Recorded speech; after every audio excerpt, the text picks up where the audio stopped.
आज हम पढ़ेंगे, जैसे कि कल हमने क्या पढ़ा था, क्वांटिटी और अमाउंट के बारे में पढ़ा था, है ना। तो क्वांटिटी और अमाउंट के बारे में पढ़ा था कि कहाँ पे हमने क्वांटिटी लगाना है और कहाँ पे हमको अमाउंट लगाना है, ठीक है।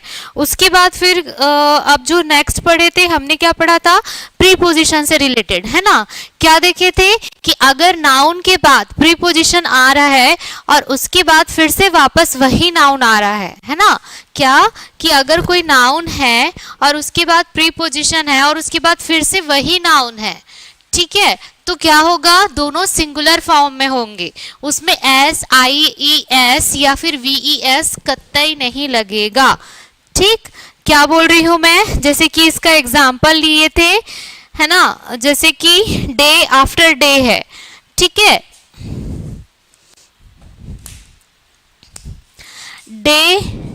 डेज आफ्टर डेज है, डेज आफ्टर डेज है। इसको करेक्ट करने बोलेंगे तो हम क्या बोलेंगे कि डे भी क्या है, नाउन है, और बीच में क्या आ रहा है आपका, प्रीपोजिशन, है ना।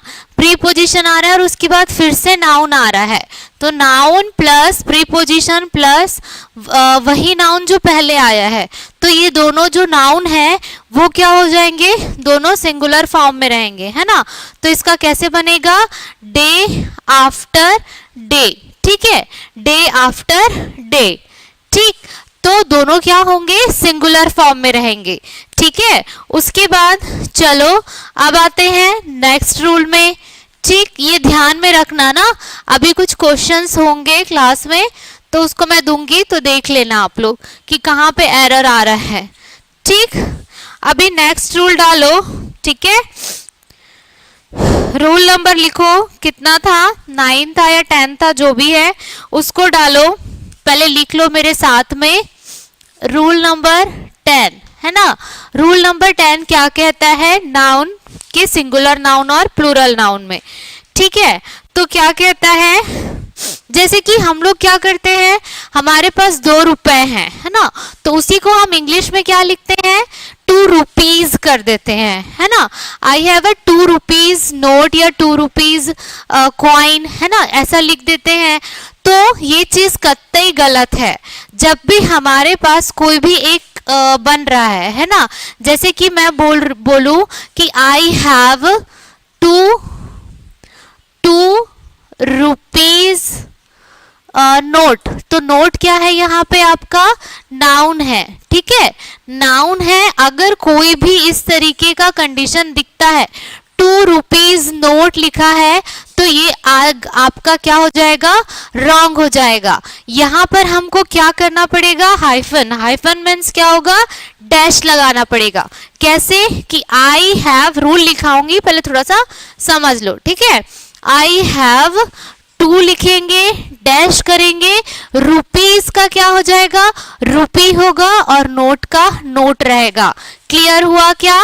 अगर हम 2 रुपए की बात कर रहे हैं तो 2 और रुपए मतलब 2 रुपीज नहीं होगा, 2 रुपी होगा। रुपी की स्पेलिंग क्या होगी, RUPEE, रुपी, और 2 रुपी दोनों के बीच में क्या लगेगा, डैश लगेगा छोटा सा, ठीक है। तो चलो उसी के रूल के बारे में लिखो, ये एग्जाम्पल दे दी हूं मैं, ठीक। क्योंकि हम क्या कर देते हैं, 2 रुपए हैं मतलब 1 से ज्यादा है, तो हम रुपी का क्या लगा देते हैं, रुपीज लगा देते हैं, है ना, जो कि क्या हो जाता है, रॉन्ग। तो इसका लिखो,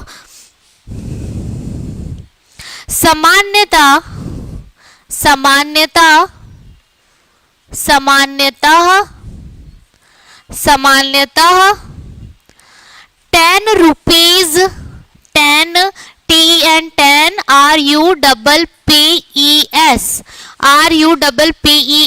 रुपीज, या 10 माइल्स, MILES, माइल्स सब जानते होंगे, है ना। माइल्स आदि का प्रयोग किया जाता है, आदि का प्रयोग किया जाता है, किया जाता है। सामान्यतः 10 रुपीज या 10 माइल्स का प्रयोग किया जाता है, परंतु परंतु यदि किसी नाउन का, परंतु यदि इसके बाद लिखना, परंतु यदि इसके बाद किसी नाउन का, परंतु यदि इसके बाद किसी नाउन का प्रयोग किया गया हो तो, प्रयोग किया गया हो तो, है ना, परंतु यदि इसके बाद किसी नाउन का प्रयोग किया गया हो तो रुपीज या माइल्स का क्या होगा, वो सिंगुलर फॉर्म में आ जाएगा। जैसे 10 तो है, क्योंकि 10 मतलब 10 रुपीज बोल रहा है, मतलब एक से अधिक है, बहुवचन में है। लेकिन अगर नाउन का, है ना, 10 रुपीज नोट बोल दे रहा है तो हमको रुपीज ना लगा के रुपी लगाना है। 10 रुपी या 10 माइल होगा। ठीक है, एग्जाम्पल लिखो। समझ में आ रहा है ना सभी को? सभी को समझ में आ रहा है ना? ठीक है, एग्जाम्पल लिखो। एग्जाम्पल लिखो, जैसे कि I have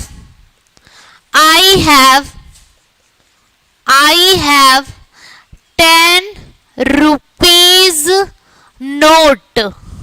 ठीक है, अब इसमें एरर क्या क्या है?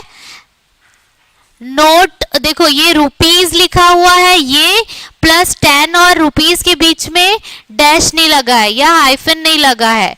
ठीक है, तो ये क्या होगा, ये रॉन्ग होगा। इसका राइट आंसर कैसे बनेगा? इसका राइट कैसे बनेगा? I have लगेगा जो है एज इट इज, उसके बाद फिर क्या लगेगा, 10 है तो 10 रहेगा, बीच में छोटा सा डैश रहेगा, फिर रुपीस का क्या हो जाएगा, रुपी रहेगा, और उसके बाद नोट रहेगा।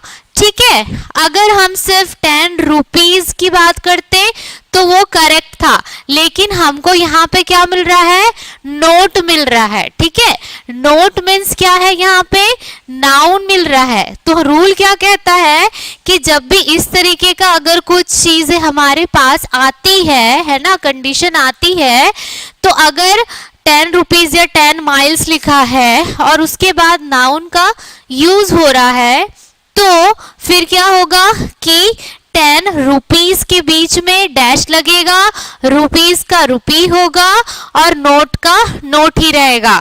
क्लियर हुआ क्या सभी को? अगर किसी को डाउट है तो मुझे तुरंत पूछ लो।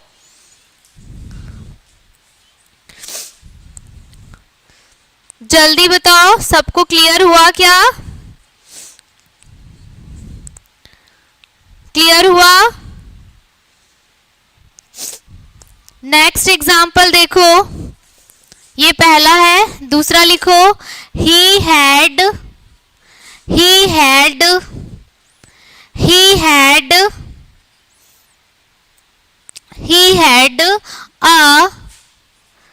5 माइल, 5 और माइल के बीच में क्या लगेगा, डैश लगेगा। ठीक है, 5 माइल्स कोई नहीं लगाएगा, 5 माइल लगाएगा। ठीक है, he had a 5 mile walk yesterday। ठीक है, उसने 5 मील तक परसों चला था। ठीक, नोट और कॉइन भी हो सकता है ना मैम? हाँ, मैं थोड़ा सा समझ ना पाया, एक बार और समझाएंगे। हाँ ठीक है पीताम्बर, मैं बता दे रही हूँ। देखो जनरली हम लोग क्या करते हैं, एक वचन और बहुवचन लेकर, देखो ठीक है, मेरे पास 1 रुपए है तो उसका हम कैसे बात करते हैं, उसका कैसे करेंगे कि क्या बोलते हैं उसको इंग्लिश में, जैसे हिंदी में है कि मेरे पास 1 रुपए है तो क्या लिखोगे, आई हैव 1 रुपी, है ना, 1 रुपी करोगे। क्यों करोगे? क्योंकि मैं 1 रुपए की बात कर रही हूँ। लेकिन अगर वही मेरे पास 1 से ज्यादा होंगे तो वो क्या किस में आ जाएगा? बहुवचन।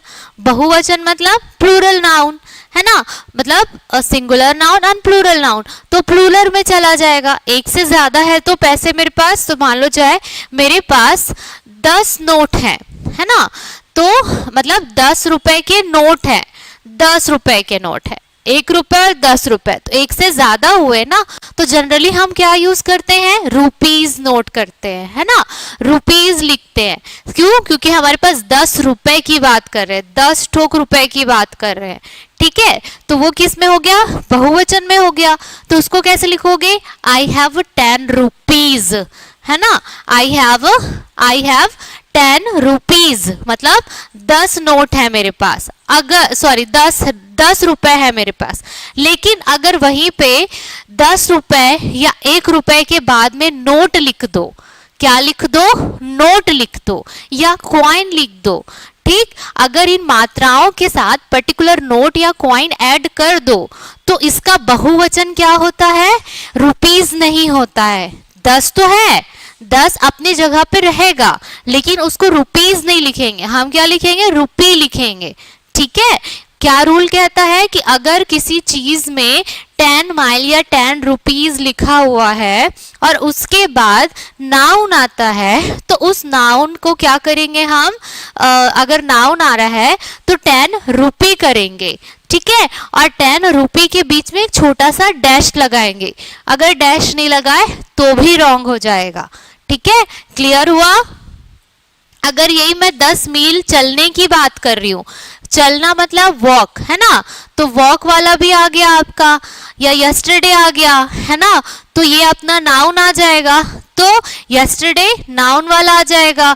तो उससे क्या हो जाएगा कि अगर किसी नाउन के बारे में बात कर रहे हैं तो वहां पर क्या होगा? 10 माइल्स की जगह क्या हो जाएगा? माइल आएगा सिर्फ, ठीक है, जिसको हम लोग मील बोलते हैं, है ना, कि मैंने 10 मील तक चला था, तो माइल्स ना लिख के क्या लिखेंगे? मील लिखेंगे, और उन दोनों के बीच में एक छोटा सा डैश लगाएंगे। क्लियर हुआ? बताओ, क्लियर हुआ पीतांबर? क्लियर हुआ क्या? ये छोटी छोटी चीज है जिसको हम जनरली क्या करते हैं? प्लूरल ही यूज करते हैं, लेकिन एक छोटा सा चीज आने से, ऐड करने से उन सारे चीजों में कहीं ना कहीं एक डिफरेंसेस आ जाती है, ठीक। जनरली तो हम लोग ऐसे ही रुपीज ही बोलते हैं कि आई have 5 rupees, I have 10 rupees, लेकिन अगर वहां पे नाउन आ गया, है ना, अगर जो भी हम लिख रहे हैं यदि उसके बाद नाउन का प्रयोग किया गया हो तो वो माइल्स ना हो के माइल, रुपीज ना हो के रुपी रहेगा। क्लियर हुआ? हाँ, चलो बढ़िया है।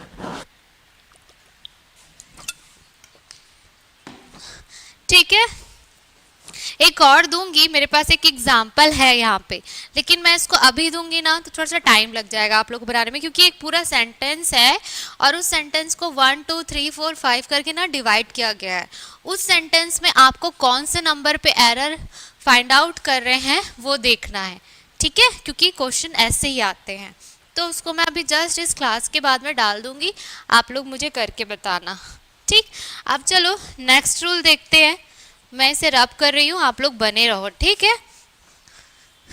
इस ना छोटे छोटे रूल्स को ना अपने लैंग्वेज पे लिखना, कि मतलब आप लोग को इस चीज़ को समझ में आ सके। और जनरली इसमें जितने भी एक्सरसाइज मैं दूंगी ना वो पूरे बैंकिंग एसएससी में आए हुए क्वेश्चंस है, इस बुक में जितने भी एक्सरसाइजेज हैं, ठीक है। तो मैं अपने से कुछ बना के नहीं दूंगी, जो भी है आप लोग के आए हुए ही क्वेश्चंस है, ठीक। चलो नेक्स्ट देखते हैं क्या होता है। अब आते हैं अब डजन्स, हंड्रेड्स, है ना। देखो अभी हम पढ़ क्या रहे हैं? नाउन, और नाउन में सिंगुलर और प्लूरल ही पढ़ते हैं, ठीक। तो उसी से ही रिलेटेड पढ़ेंगे कि कहाँ पे हमको एस वाला यूज करना है, कहाँ पे बिना एस वाला सेंटेंस में यूज करना है, ठीक है। तो चलो रूल नंबर 11 लिखो। रूल नंबर 11, ठीक है। रूल नंबर 11 लिखो।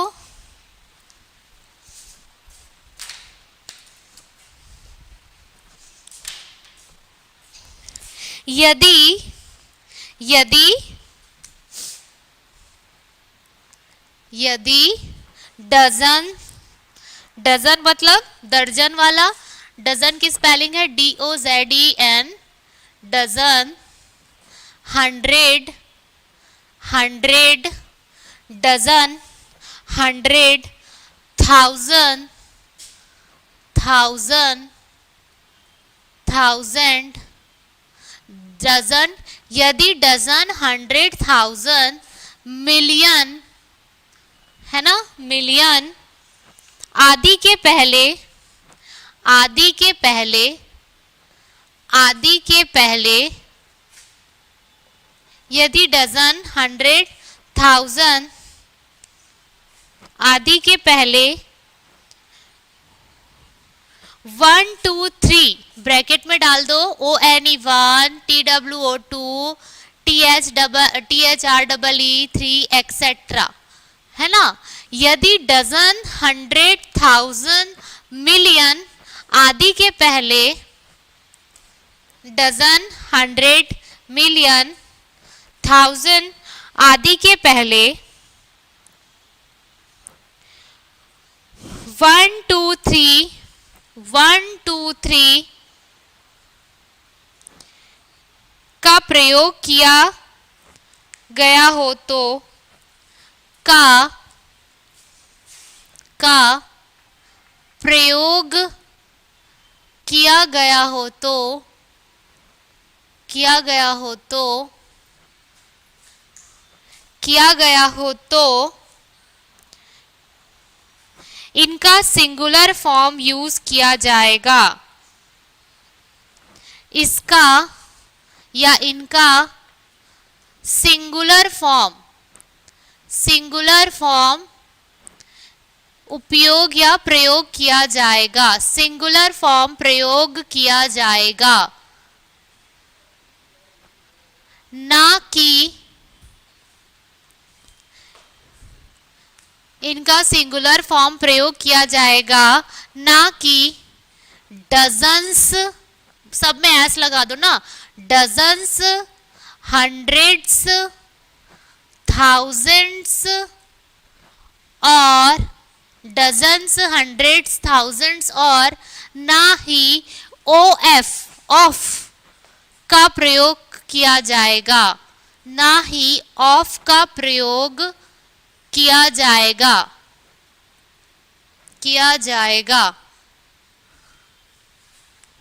यदि डजन, हंड्रेड, थाउजेंड, मिलियन आदि के प्रयोग के सामने कोई सूचकांक या एक होता है ना पर्टिकुलर, उस नंबर को दे दिया गया हो।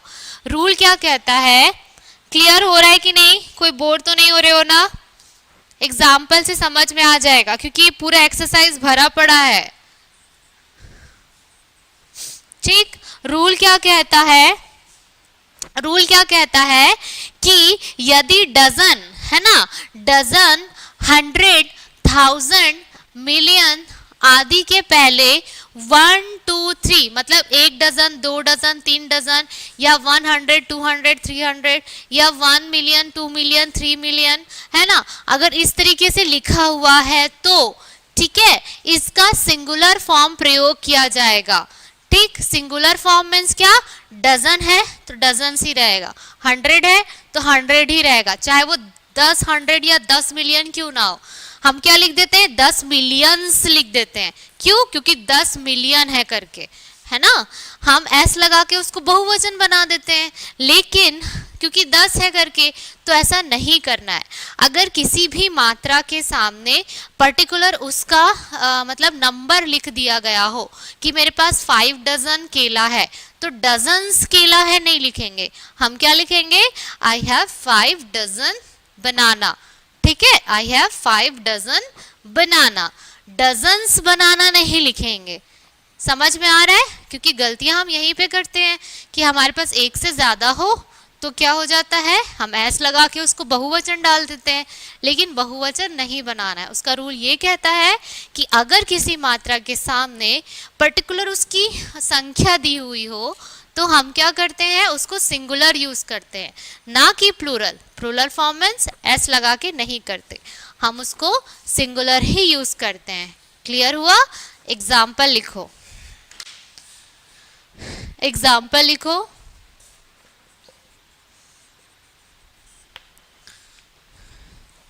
ठीक है, एग्जाम्पल में क्या आएगा, जैसे कि 5 dozen, 5 dozen, 5 dozen eggs have been, eggs, A-double-G-S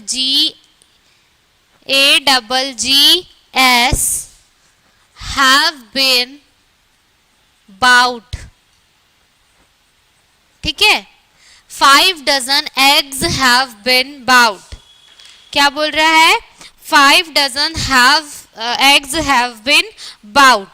अगर मैं इसी को ऐसे लिख देती, 5 dozens eggs have been bought। Bought means क्या होता है, जल्दी से मुझे भेजो तो। बाउट मीन्स क्या होता है, बाउट मीन्स क्या होता है, किसी किसी को पता है क्या? संध्या, आशीष, यशस्वी, देवेश, बाउट मीन्स क्या है? बॉट मीन्स क्या है, जल्दी बताओ। 5 dozen eggs have been bought, bought means क्या है? जल्दी मैसेज डालो, मैं वेट कर रही हूं। क्या बोल रहा है ये सेंटेंस, किसी को पता है? फिर से सुस्त हो गए यार आप लोग, जल्दी बताओ। बॉट मीन्स क्या होता है? अच्छा, बाय मीन्स क्या होता है? Buy, B-U-Y, bye.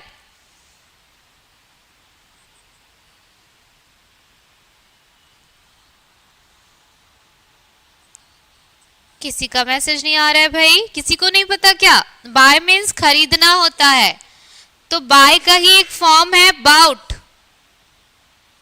ठीक है, हाँ पीताम्बर बोलो, मैम बोल के शांत हो गए हो। ठीक है, बाय मीन्स खरीदना है ना, बाय का फॉर्म क्या है? बॉट। परचेज तुम तो और उसको वो कर दिए।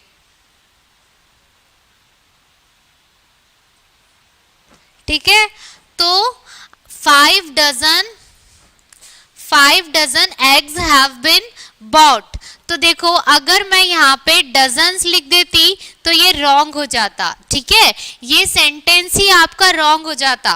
क्वेश्चन कैसे आएगा, इसको जैसे 5 डजन्स लिख दिया है उसको 1 नंबर दे देगा, एग्स को 2 नंबर दे देगा, हैव बीन को 3 नंबर दे देगा, बॉट को 4 नंबर दे देगा, 5 को दे देगा नो एरर। बताओ इसमें से कौन सा गलत है? तो अगर आपको ये रूल पता होगा कि यहाँ पे अगर 5 डजन बोल दिया है, मतलब पर्टिकुलर उसकी संख्या दे दी गई है कि मेरे पास 5 दर्जन एग्स है, तो मैं क्या करूंगी, एस को हटा दूंगी और आंसर लिख दूंगी कि 1 नंबर जो है वो रॉन्ग है। ठीक है, यहाँ पे आना क्या चाहिए, एस नहीं आना चाहिए। क्लियर हुआ क्या?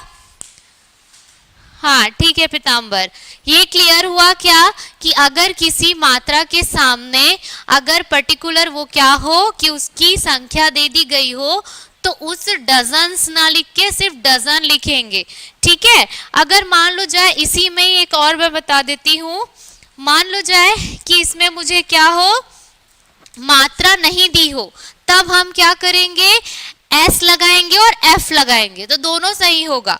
जैसे कि मेरे पास, मैं बोल रही हूँ मेरे पास दर्जनों भर अंडे हैं, लेकिन कितने दर्जन हैं ये मैं नहीं बता रही हूँ। मैं क्या बोल रही हूँ कि मेरे पास दर्जनों अंडे हैं। तो क्या हो जाएगा, I have dozens of eggs, ठीक है, I have dozens of eggs, I have dozens of eggs मतलब दर्जनों भर अंडे हैं। समझ में आया क्या, क्लियर हुआ यहाँ पे, ठीक है। जैसे पहले में 5 दे दिया है, लेकिन अगर मैं मात्रा का नहीं करूं तो नेक्स्ट वाला लिख दो, नेक्स्ट रूल इसी के साथ ऐड कर दो कि यदि डजन्स 100 मिलियन के सामने नंबर्स नहीं दिए हो तो हम एस लगाएंगे, ठीक है, या ओ एफ का प्रयोग करेंगे, ऑफ का प्रयोग करेंगे, ठीक है, ऑफ का प्रयोग करेंगे, ठीक। समझ में आया, इतना समझ में आया। तो इसका क्या होगा, डजन ऑफ एग्स होगा कि डजन्स ऑफ एग होगा, बताओ, डजन ऑफ एग्स होगा कि डजन ऑफ एग्स होगा, एस लगेगा कि नहीं, तो इसका क्या होगा, डजन्स ऑफ एग्स लिखेंगे, ठीक है, या फिर डजन्स एग्स लिखेंगे, ठीक। क्लियर हुआ, क्लियर हुआ, क्लियर हुआ कि नहीं,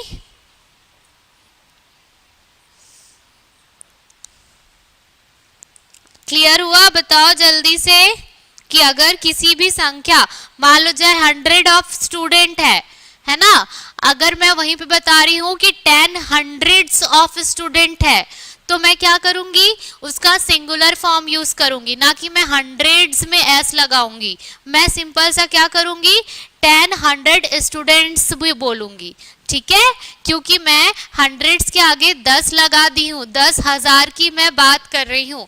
अगर वही मैं 10,000 की बात ना करके सिर्फ 1000 की बात कर रही हूँ, तो मैं क्या लिखूंगी, हंड्रेड्स ऑफ स्टूडेंट लिखूंगी। क्लियर हुआ, क्लैरिटी आई, हाँ चलो आगे बढ़े, ठीक। तो ये क्या हो गया, माइल हो गया, और क्या हो गया आपका, रुपीज हो गया, और यहाँ पे क्या हो गया आपका, डजन, 100, 1000 और मिलियन हो गया, कि हमको कैसे उसमें चेंजेस करना है प्लूरल और सिंगुलर में। अभी नेक्स्ट देखते हैं, नेक्स्ट रूल लिखो,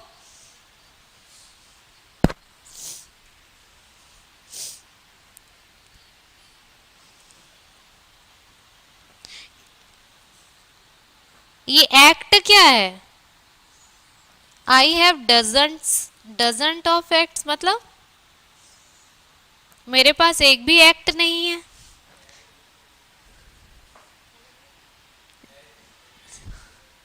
डजंट नहीं बोल रही बेटा, डजन, दर्जन, दर्जन वाली बात कर रही हूं मैं, तुम्हारा डजंट दूसरा है, ये डू का डजंट कर दिए हो तुमने।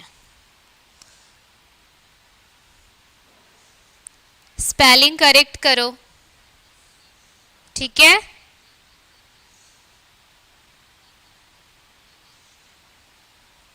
हो गया क्या, चलो अब नेक्स्ट लिखो रूल नंबर, सबको समझ में आ गया मतलब ना, मैं फिर से रब कर रही हूं तो जाना मत कहीं। रूल नंबर 12,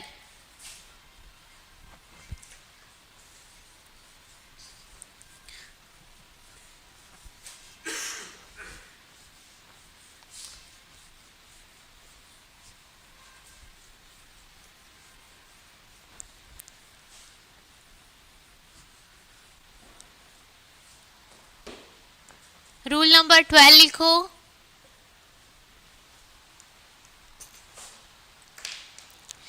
ईच के बाद आने वाले, ईच के बाद, ईच मतलब प्रत्येक वाला ना, EACH, ईच प्रत्येक, EACH के बाद, EACH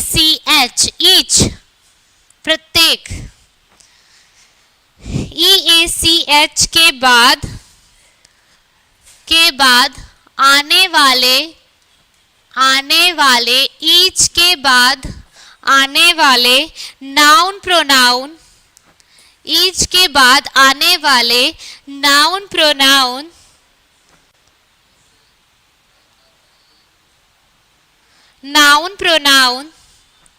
each के बाद आने वाले नाउन प्रोनाउन सदैव सिंगुलर होते हैं, सिंगुलर फॉर्म में होते हैं, लिख दो फॉर्म में होते हैं।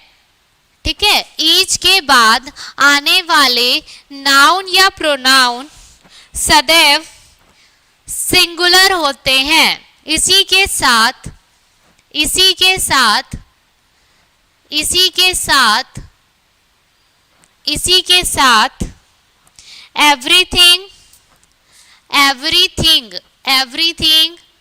एवरीथिंग की स्पेलिंग बताना पड़ेगा क्या? EVERY everything, THING thing, everybody comma everybody BODY बडी, एवरीथिंग एवरीबॉडी तथा एवरीवन,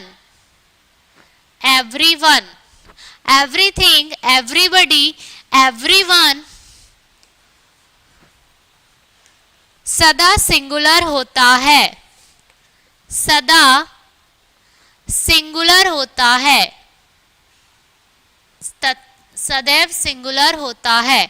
ठीक है, एग्जाम्पल से समझ जाओगे क्या बोल रहा है ये, क्या बोल रहा है ये कि ईच के बाद आने वाले नाउन प्रोनाउन सदैव सिंगुलर होते हैं। इसी के साथ एवरीथिंग एवरीबॉडी एवरीवन क्या होगा? ये सदा सिंगुलर होगा। ठीक है, जैसे कि मैं बोल रही हूं यहां पर each house is white, example लिखो,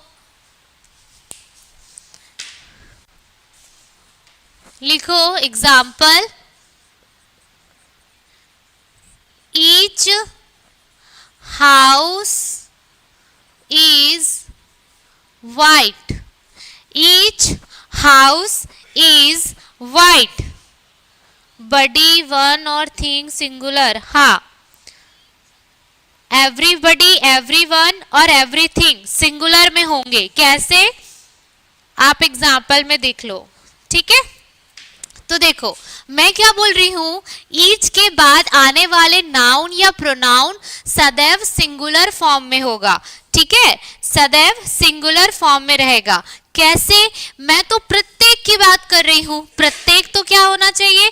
प्लूरल में होना चाहिए, और प्लूरल क्या होगा? हाउस का क्या होगा? हाउसेस होना चाहिए, है ना। प्रत्येक घर की बात कर रहे हैं, तो घर मतलब प्रत्येक मतलब एक से ज्यादा की ही बात कर रहे हैं ना हम। एक हाउस मतलब पहले तो इसका हिंदी मीनिंग जान लो, ईच हाउस इज वाइट मतलब प्रत्येक घर सफेद है ना। तो अगर मैं यहाँ पे प्रत्येक घर की बात कर रही हूँ मतलब एक घर से ज्यादा घर की बात कर रही हूँ, है ना। मैं क्या कर रही हूँ? एक घर से ज्यादा घर की बात कर रही हूँ, तो मेरे को हाउस तो क्या लेना चाहिए? हाउसेस लिखना चाहिए था, लेकिन नहीं, रूल क्या कहता है कि मैं क्या करूंगी, ईच के बाद जो भी मेरा नाउन यहाँ पे यूज होगा वो क्या होगा? सिंगुलर फॉर्म में होगा। और सिंगुलर, और ये एक फर्स्ट नोट करने वाली बात है। दूसरी नोट करने वाली बात ये है कि उसी नाउन के अकॉर्डिंग ही मेरा हेल्पिंग वर्ब लगेगा।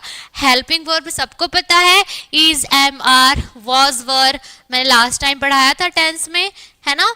तो जो मेरा नाउन होगा उसी नाउन के अकॉर्डिंग ही मेरा यहाँ पे क्या लगेगा? हेल्पिंग वर्ब लगेगा। ये चीज मैं क्यों बता रही हूँ? क्योंकि ये एरर में आता है। अगर मान लो जाए यहाँ पे हाउसेस होता तो आप क्या लगाते? आर यूज करते, है ना। तो यहाँ पे हाउस लिखा है तो मैं इज लगाई हूँ। हर एक मतलब हर एक चीज एक दूसरे से लिंक्ड है, तो उस चीज को आप लोग ध्यान से समझना, ठीक। अगर मेरा नाउन एंड प्रोनाउन में ये एरर पूछता है कि अगर यहाँ पे हाउसेस लिख देता तो गलत हो जाता।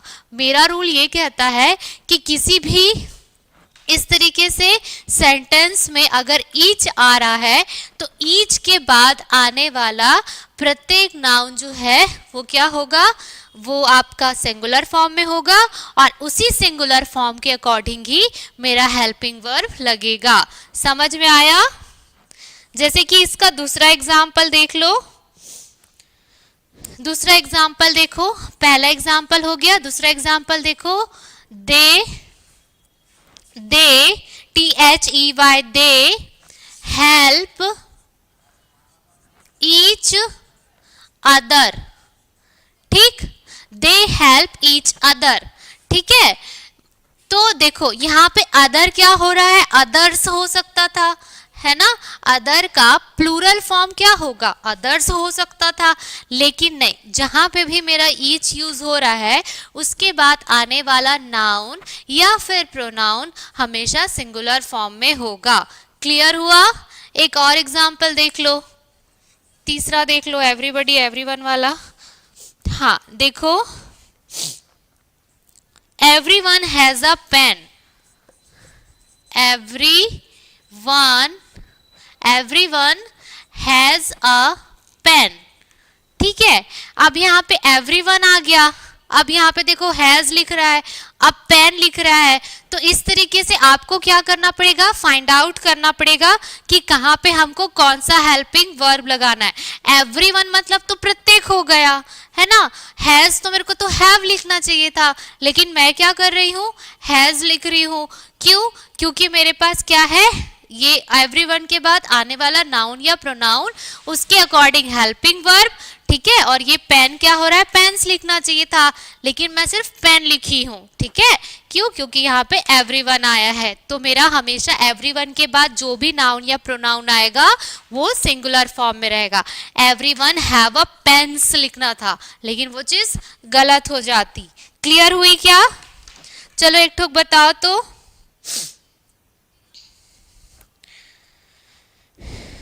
मैं सिर्फ यस और नो में पूछ रही हूं, ठीक है।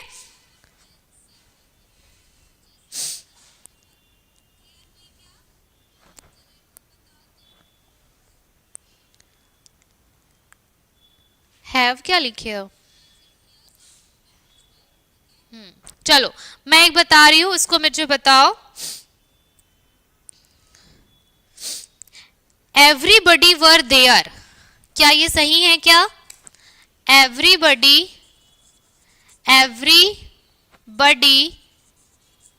वर देयर, ये मुझे करेक्ट करके बताओ, ये सही है क्या? Everybody were there. अगर ये सही है या नहीं, पहले हाँ या ना, यस और नो में आप आंसर दो, उसके बाद फिर एरर बताना। एवरीबडी वर देयर, जल्दी बताओ, यस और नो में आंसर दो। एवरीबडी वर देयर, वाज और वर पढ़े थे ना, WERE, तो बताओ एवरीबडी वर देयर सही है कि गलत है? यस और नो बताओ जल्दी, क्लियरिटी आएगी ना भाई इससे कि हाँ ये रूल समझ में आ गया। एवरीबडी वर देयर, बताओ यस और नो फटाक से।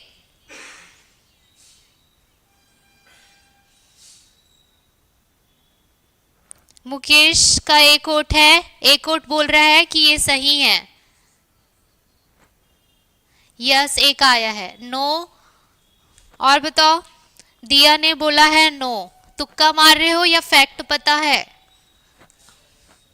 पीताम्बर ने भी नो, 2 वोट मिल गए नो को। और बताओ। नबील ने यस बोला है, और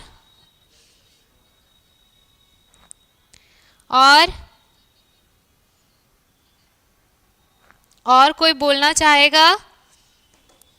ये बराबर में क्यों ला दिए हो आप लोग? कोई तो एक काटो इसको। जल्दी बताओ। अरे सही हो या गलत हो, कम से कम कुछ तो टाइप करके भेज दो यस और नो में। जल्दी, टाइम नहीं है, नेक्स्ट सर पढ़ाएंगे। कुछ भी टाइप करके भेज दो यस नो।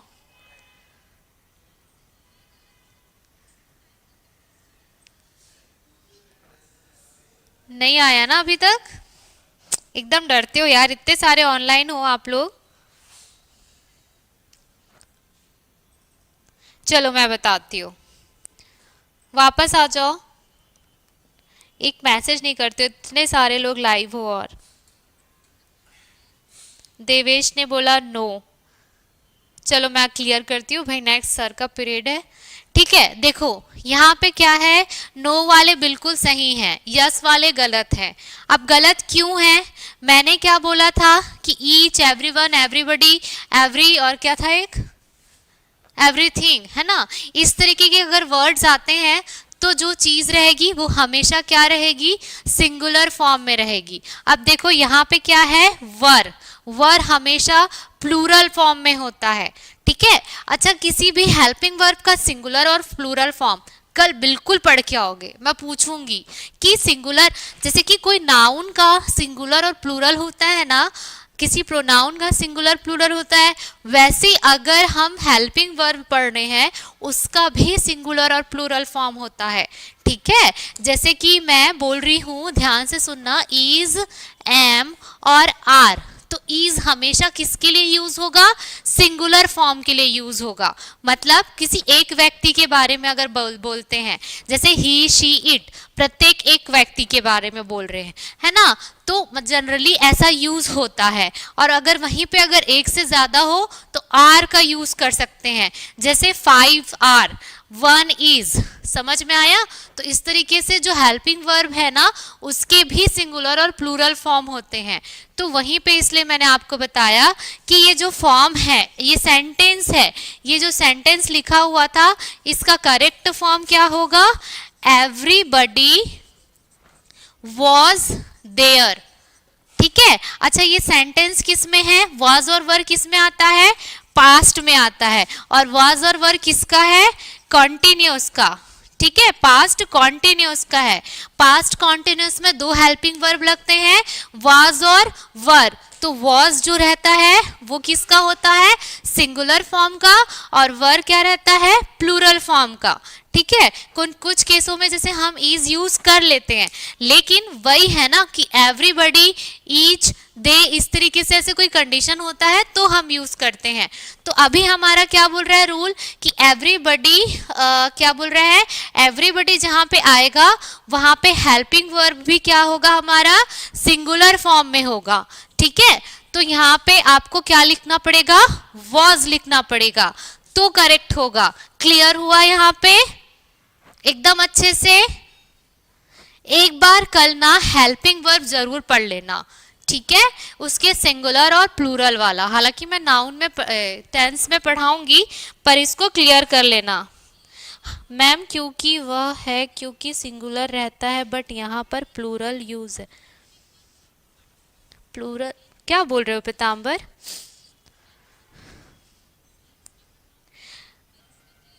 वैसे प्लूरल रहता है, लेकिन मतलब रहना चाहिए जो हमारे थिंकिंग के है कि एवरीबॉडी या एवरी या ईच है, लेकिन हमारा रूल के अकॉर्डिंग हम यहाँ पे क्या यूज करेंगे, सिंगुलर वर्ड यूज करेंगे।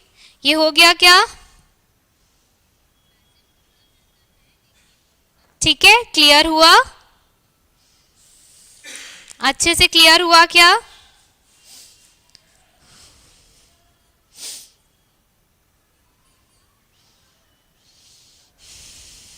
हो गया? अब देख लो, इसी का ही देख लो, अभी हम क्या पढ़ रहे थे, ईच, एवरीबॉडी, एवरीथिंग, एवरीवन, ये सब है ना। अगर मान लो जाए इसी के साथ, है ना, इसी के साथ मेरा क्या हो जाए, ऑफ का यूज होगा। इसी के साथ अगर मेरा ऑफ का यूज होगा तो नाउन या जो प्रोनाउन है वो क्या हो जाएगा, प्लूरल हो जाएगा। है ट्रिकी? यही सब चीजें ध्यान में रखना है, हिलना मत। मैं दोनों का डिफरेंसेस बता रही हूं। इसी का ही लिख लो, रूल नंबर 13 लास्ट है, फिर सर पढ़ा लेंगे, थोड़ा ध्यान दे दो। हाँ, रूल नंबर 13, रूल नंबर 13 क्या लिखो, each one everybody, each one everybody, each one everybody, everyone, everyone, everything, each one, everybody, everyone, everything के बाद, everything के बाद OF का प्रयोग हुआ हो तो, OF ऑफ का प्रयोग हुआ हो तो नाउन या प्रोनाउन, नाउन या प्रोनाउन प्लूरल फॉर्म में होगा, प्लूरल फॉर्म में होगा। कैसे? एग्जाम्पल देखो, प्लूरल फॉर्म में होगा, ठीक है। एग्जाम्पल देखो, जैसे कि यहां पे है each of students has gone, each of students has gone, ठीक है। each of students has gone, देखो पहले क्या था, सिर्फ सिंपल each लिखा हुआ था, लेकिन यहां पर क्या हो रहा है, each के साथ क्या लगा जा रहा है, ऑफ लगाया जा रहा है। तो इस चीज को नोटिस करना है हमको ना। अगर सिंपल सा ईच रहता तो हम क्या करते, जो नाउन या प्रोनाउन है उसका सिंगुलर फॉर्म यूज करते, लेकिन अगर ईच के साथ ऑफ लग गया है तो आने वाले नाउन या प्रोनाउन को क्या करेंगे, प्लूरल करेंगे, इसलिए स्टूडेंट का क्या हो जाएगा, स्टूडेंट्स हो जाएगा। क्लियर हुआ क्या?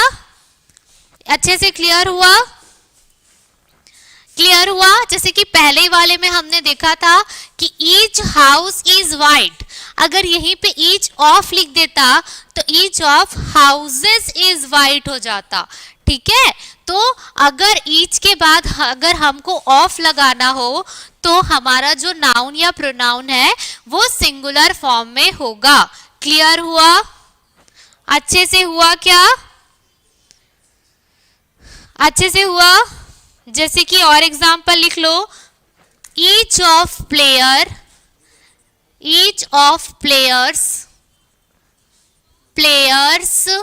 प्लेयर्स लिखना, एस लगाना ना, बहुवचन मतलब हमको पूरा लिखना है एस लगा के, हैज गॉन, ठीक है। Each of players has gone, each of players has gone, ठीक है।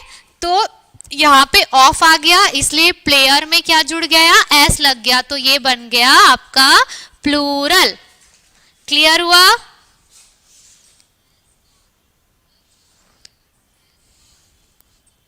मैम नाउन या प्रोनाउन क्या है, प्लूरल हो रहा है तो हेल्पिंग वर्ब क्यों सिंगुलर है? क्यों? क्योंकि स्टूडेंट्स क्या है आपका, स्टूडेंट्स किस में कौन से फॉर्म में आता है, ये बहुत बड़ा चीज है ना। तो एकदम से मैं ये इस चीज ना टेंस में क्लियर होगी आपकी जब हेल्पिंग वर्ब पढ़ोगे तो, ठीक है। ये क्या होता है, ही, शी, इट वाला कॉन्सेप्ट है, इसमें आप हमेशा कौन सा यूज करोगे, हैव या हैज में कौन सा यूज करोगे, ये आपका डिसाइड करता है, ठीक है।